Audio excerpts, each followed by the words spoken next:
Israel ఎత్తుగడల ముందు Iran చిత్తవుతోంది.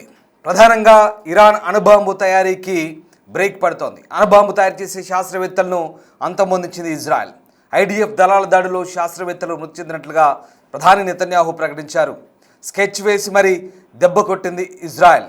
ఈ నేపథ్యంలో స్వయంగా ఇజ్రాయెల్ ప్రధాని బెంజమిన్ నెతన్యాహు ఈ అంశాలను వెల్లడించారు. ఇక కేవలం సైనికులనే లక్ష్యంగా చేసుకోకుండా అణురంగాన్ని శాసిస్తున్న టాప్ సైంటిస్టులను కూడా టార్గెట్ చేసి మరీ లేపేస్తోంది ఇజ్రాయెల్. వ్యూహాత్మక ఎత్తుగడలు వేసి మరీ పలువురు అగ్రశ్రేణి మేధావులను హతమారుస్తోంది. ఈ విషయాన్ని నేరుగా ఇజ్రాయెల్ ప్రధాని బెంజమిన్ నెతన్యాహుయే ప్రకటించారు. అలాగే ఇరాన్ కొత్త సుప్రనేత గురించి కూడా మాట్లాడారు. ఆయన ఐఆర్జీసీ కీలు బొమ్మగా మారారంటూ అభ్యర్థించారు. తమ యుద్ధం ఇరాన్ ప్రజలపై కాదని పాలకులపై మాత్రమేనంటూ స్పష్టం చేస్తున్నారు బెంజమిన్ నెతన్యాహు.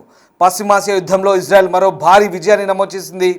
ఇరాన్ అణు సామర్థ్యానికి వెన్నుముకగా ఉన్న అగ్రశ్రేణి శాస్త్రవేత్తలందరినీ కూడా తమ దాడిలో మట్టుబెట్టినట్లుగా ఇజ్రాయెల్ ప్రధానమంత్రి బెంజమిన్ నెతన్యాహు అధికారికంగా ప్రకటించారు. గురువారం రాత్రి ఏర్పాటు చేసిన మీడియా సమావేశంలో ఆయన మాట్లాడారు. ఇరాన్ సైనిక అణు వ్యవస్థలపై ఇజ్రాయెల్ సాధించిన ఘనత గురించి వివరించారు. ఇరాన్ అణుబాంబు తయారు దిశగా అడుగులు వేయకుండా అడ్డుకోవడమే లక్ష్యంగా ఇజ్రాయెల్ రక్షణ దళాలు ఈ వ్యూహాత్మక దాడులు నిర్వహించాయి.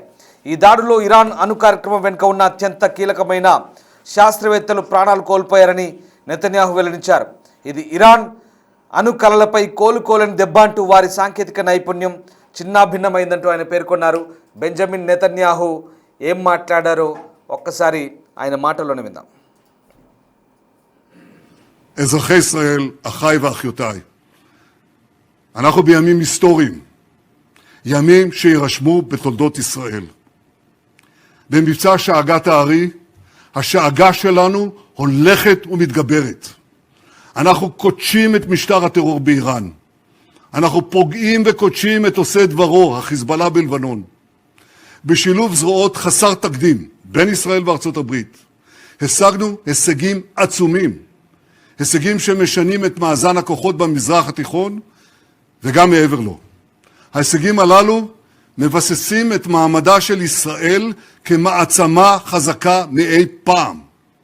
והשינוי הדרמטי הזה בכוח שלנו מול הכוח של אויבינו הוא המפתח להבטחת קיומנו.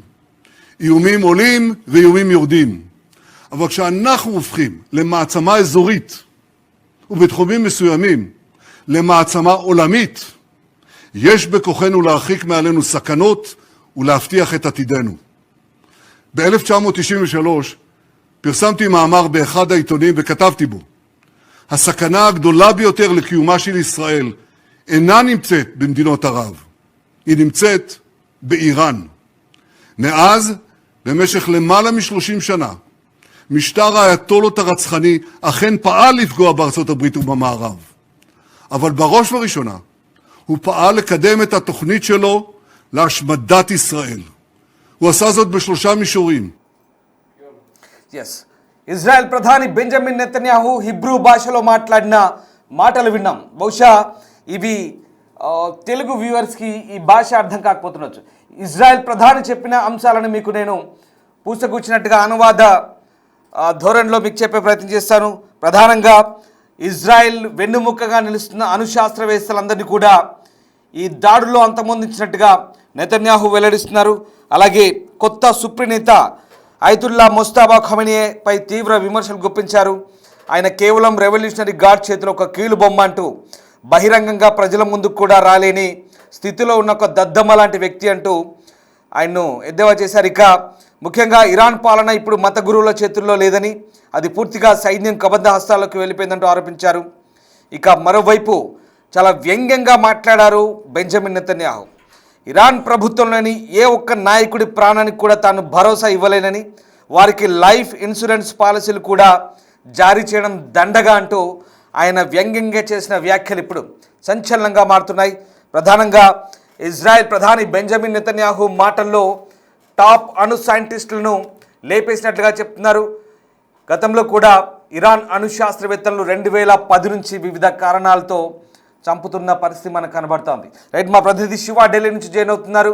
ఒక్కసారి శివతో మాట్లాడే ముందు 2010 నుంచి ఇజ్రాయెల్ అణుశాస్త్రవేత్తల్ని మొసాద్ ఏజెంట్లు, ఇజ్రాయెల్ చెందిన మొసాద్ ఏజెంట్లు రకరకాల కారణాలతో ఏ రకంగా కొన్ని యాక్సిడెంట్ల రూపంలో, కొన్ని హత్యల రూపంలో, కొన్ని అటాక్స్ రూపంలో 2010 నుంచి అలాగే గత సంవత్సరం జూన్లో జరిగిన ఇస్ఫహాన్ నతాంజ్ ఫోటోకు ముందు జరిగిన దాడుల నుంచి ఇప్పటి వరకు లేటెస్ట్గా ఇవాళ ప్రధాని నెతన్యాహు ప్రకటించిన దాడుల వరకు పదుల సంఖ్యలో టాప్ అణుశాస్త్రవేత్తలను మట్టుబెట్టిన ఇజ్రాయెల్ ఏ రకంగా ముందుకెళ్తుందో ఒకసారి మాట్లాడదాం. మా ప్రదేశ్ శివ నాతో ఉన్నారు. శివ, ఇజ్రాయెల్ ప్రధాని మరొక కీలక ప్రకటన చేశారు. ముఖ్యంగా అణుబాంబు తయారీ వ్యవస్థకు వెన్నుముకగా ఉన్న సైంటిస్టులందరినీ కూడా మట్టుబెట్టినట్టుగా చెప్తున్నారు. మనకు తెలిసిన గత ఏడాది కూడా కీలకమైన దాడులు జరిగాయి. ఇప్పటి వరకు కూడా అణుశాస్త్రవేత్తలందరినీ కూడా మట్టుబెట్టడం ద్వారా ఇక ఇరాన్ అణు వ్యవస్థపై పూర్తిగా ఆ వెన్నుముకపై దాడి చేసినట్లే అనుకోవచ్చా? ఇరాన్ కు ఇజ్రాయెల్ లో బిగ్ షాక్ ఇస్తున్నట్లుగానే ప్రధానంగా తాజా పరిణామాలు చూస్తుంటే అర్థమవుతుంది. ఇరాన్ అణుబాంబు తయారీకి సంబంధించి బ్రేక్ పడినట్లుగా ప్రచారం జరుగుతోంది. అణుబాంబు తయారు చేసే శాస్త్రవేత్తలను ఇజ్రాయెల్ అంతమొందించినట్లుగా కూడా ప్రకటించుకుంది. అంటే ఇజ్రాయెల్ డిఫెన్స్ ఫోర్స్ దాడుల్లో శాస్త్రవేత్తలు మృతి చెందినట్లుగా ఇజ్రాయెల్ ప్రధానమంత్రి బెంజమిన్ నెతన్యాహు ఒక ప్రకటన విడుదల చేశారు. మీడియాతో మాట్లాడుతూ కూడా ఒక వీడియో కూడా విడుదల చేశారు. అంటే స్కెచ్ వేసి మరి దెబ్బ కొట్టామంటూ కూడా ఇజ్రాయెల్ చెప్తోంది. ఇరాన్ అణుబాంబు తయారీకి 60% యురేనియం సేకరించినట్లుగా అంతర్జాతీయ మీడియాలో ప్రచారం జరుగుతోంది. ప్రస్తుతం అణుబాంబు తయారీ దశలో ఉన్న నేపథ్యంలోనే అక్కడ శాస్త్రవేత్తలు ఆ పనిలో నిమగ్నమైన సందర్భంలో అదంతా కూడా ముందస్తు సమాచారం సేకరించిన ఇజ్రాయెల్ దాడి చేశారు. అయితే ఈ శాస్త్రవేత్తల మృతిలో అణుబాంబు తయారీకి బ్రేక్ పడే అవకాశం అయితే ప్రధానంగా కనిపిస్తోంది. అణుబాంబులో అసలు ఈ విషయం మొత్తం యుద్ధం అనేది కూడా అణు ఒప్పందాలు విఫలమవడం వల్లే ప్రధానంగా యుద్ధానికి పరిణామాలు దారితీశాయనేది కూడా అమెరికా అధ్యక్షుడు డొనాల్డ్ ట్రంప్ తెలియజేశారు. దానిలో భాగంగానే అణు ఒప్పందానికి సంబంధించిన చర్చలు విఫలమైన నేపథ్యంలోనే 28వ తేదీన ఇజ్రాయెల్ దాడులు ప్రారంభించింది. ఈ దాడిలో ఇజ్రాయెల్ దాడులు ప్రారంభించిన నేపథ్యంలో ఇరాన్ కు సంబంధించిన supreme leader Ayatollah Ali Khamenei మృతి చెందారు. దాని తర్వాత ఇప్పుడు యుద్ధం 14వ రోజు కొనసాగుతున్న దాడులు ప్రతిదాడులతో పశ్చిమాసియా దేశాలు అమెరికా, ఇజ్రాయెల్, ఇరాన్ అన్ని కూడా బాంబుల మోతతో శబ్దాలతో అక్కడున్న ప్రజలందరూ కూడా తీవ్ర ఆందోళన వ్యక్తం చేస్తున్నారు. మొత్తం ప్రపంచ వ్యాప్తంగా మొత్తం 9 దేశాల వద్ద అణ్వాయుధాలు ఉన్నాయి. వీటిలో రష్యా ఎక్కువగా 5,400 నుంచి 5,500 వరకు కూడా వారు ఈ అణ్వాయుధాలను కలిగి ఉన్నారు. తర్వాత అత్యధికంగా 90% పైగా ఈ ప్రపంచ దేశాల అగ్రరాజ్యాలు ఎక్కువగా ఆధిపత్యం చెలాయిస్తున్నాయి అణు ఆయుధాల విషయంలో. ఇక చైనా 600, ఫ్రాన్స్ 290, బ్రిటన్ 225, భారత్ వద్ద 180 అణ్వాయుధాలు తయారు చేసిన న్యూక్లియర్ ప్లాంట్స్ ఉన్నట్లుగా కూడా తాజా గణాంకాలు చెప్తున్నాయి. ఇక బ్రిటన్ 225, పాకిస్తాన్ 170, ఇజ్రాయెల్ 90, అలాగే ఉత్తర కొరియా వద్ద 50 అణుబాంబులు తయారు చేసే కేంద్రాలు కలిగి ఉన్నట్లు కూడా తెలుస్తోంది. ఇక ఇటీవల యుద్ధం జరగక ముందు వరకు కూడా ఈ యురేనియం శుద్ధి చేసి దాదాపు 460 కేజీల యురేనియాన్ని శుద్ధి చేసే అణుబాంబుల తయారీకి ఇరాన్ ప్రయత్నించినట్టు తెలుస్తుంది. దానిలో భాగంగానే అప్పుడు ఒప్పందానికి సంబంధించి చర్చలు వేసుకున్న నేపథ్యంలోనే దాడులు ప్రారంభించారు. అంటే దాదాపు 11 అణుబాంబులను తయారు చేసేందుకు కావాల్సిన ముడి సరుకు అనేది కూడా ఇరాన్ సమకూర్చుకుంది అనేది చెప్తున్నప్పటికీ అంతకన్నా ఎక్కువ అణ్వాయుధాలు తయారు చేసుకునేందుకు యురేనియం 90% శుద్ధి చేసి వాటిని సమకూర్చుకున్నట్టు కూడా ప్రధానంగా ప్రచారం జరుగుతోంది. కానీ ఇప్పుడు ప్రజలు చూసుకుంటే కనుక ఇరాన్ కు సంబంధించిన ఈ న్యూక్లియర్ ప్లాంట్స్ ఏవైతున్నాయో అణుబాంబులు తయారు చేసే స్థావరాలపైన దాడులు చేసే నేపథ్యంలో ఈ అణుబాంబులు తయారు చేసే శాస్త్రవేత్తలు మృతి చెందినట్లుగా కూడా అధికారికంగా అమెరికా ఇటు ఇజ్రాయెల్ ప్రధానమంత్రి బెంజమిన్ నెతన్యాహు ప్రకటించారు. ఇక దీనికి సంబంధించి ఇరాన్ కూడా అధికారికంగా స్పందించాల్సి ఉంది. Right, thank you Shiva. So మొత్తం మీద ఇజ్రాయెల్ ప్రధాని అధికారిక ప్రకటన చేశారు. ఇప్పటి వరకు కీలకమైన అణుశాస్త్రవేత్తల్ని అంతమొందించినట్టుగా చెప్తున్నారు. వాస్తవానికి 2010 నుంచి అనేక మంది ఇరానియన్ అణుశాస్త్రవేత్తలు విదేశీ సంబంధిత హత్యల్లో మరణిస్తున్నారు. 2010 నుంచి 20 వరకు జరిగిన 5 కార్ బాంబు పేల్లో దాదాపు 5 లేదా దాడులు కాల్పులో మరణించిన వారు మొత్తం 5 సైంటిస్టులు. 2010లో జరిగిన హత్యాయత్నం నుంచి బయటపడ్డ శాస్త్రవేత్తల్లో ఉన్నటువంటి అబ్బాసీ, ఫెరెడూన్ అబ్బాసీ, అలాగే మాజిద్ షహ్రియానీ అనే కీలక శాస్త్రవేత్తలు జూన్ 2025లో జరిగిన ఇజ్రాయెల్ దాడుల్లో చంపబడ్డారు. ఇక ఇజ్రాయెల్ వైమానిక దాడుల్లో మహదీ టెహ్రాన్చి, అలాగే అబ్దుల్ హమీద్ మినోచెర్, అహ్మద్ రెజా జోల్ఫా ఘరీ, అమీర్ ఫకాహి అక్బర్ మోతాల్లేజ్దా, అలాగే అలీ బహుయి ఖతిరిమి, అలాగే మసూర్ అమీర్ హొస్సి ఇలాంటి కీలక శాస్త్రవేత్తలందరినీ కూడా గత ఏడాది జరిగిన దాడుల్లో మట్టుబెట్టింది ఇజ్రాయెల్. ఇక ప్రధానంగా ఇజ్రాయెల్ జరిపిన దాడుల్లో ఇస్ఫహాన్, నతాంజ్, ఫోర్డో లాంటి కేంద్రాలు టార్గెట్ చేయబడ్డాయి. అమెరికా ఇజ్రాయెల్ సంయుక్త దళాలు జరిపిన దాడుల్లో B-2 బాంబర్లను వినియోగించారు. భూ అంతర్భాగంలో ఉన్నటువంటి ఆ న్యూక్లియర్ ప్లాంట్లపై దాడి చేశారు. న్యూక్లియర్ సెంట్రిఫ్యూజ్లను కెలికారు. పూర్తిగా ఆ ప్రాంతానంతా విధ్వంసం చేసినట్టు చెప్తున్నారు. B-2 బాంబర్ల గురించి మనకు తెలిసిందే.